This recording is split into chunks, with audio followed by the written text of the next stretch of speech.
അങ്ങനെയല്ല ഈ പറയുന്നത് എന്താണെന്ന് വെച്ചാൽ, അതായത് ഇപ്പോൾ ഇവരുടെ പാർട്ടി അണികൾ, DYFI നേതാക്കന്മാർ, SFI നേതാക്കന്മാർ, പിന്നെ ഉദ്യോഗസ്ഥന്മാർ, അപ്പോൾ ഇവരുടെയൊക്കെ പല തരത്തിലാണ്. ഒന്ന് അഹമ്മദി, അതെന്തായാലും ഒരു അഹമ്മദി വരും.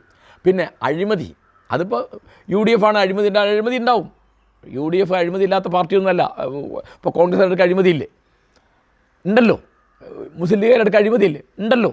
അപ്പോൾ നമ്മൾ ഇവരൊന്നും ഇതിൽ മുക്തരാണെന്നൊന്നും ആരും വിചാരിക്കില്ല, ഞാനേതായാലും വിചാരിക്കുന്നില്ല.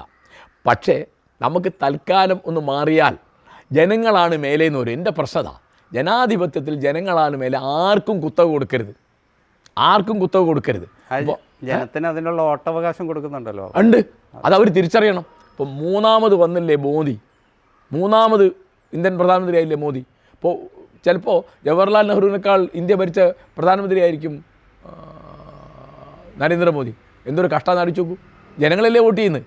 അപ്പോൾ ജനങ്ങൾ ഇലക്ഷൻ വഴിയല്ലേ മുസോളിനി വന്നത്, ആ വഴിയല്ലേ ഹിറ്റ്ലർ വന്നത്, ആ വഴിയല്ലേ സ്റ്റാലിൻ വന്നത്.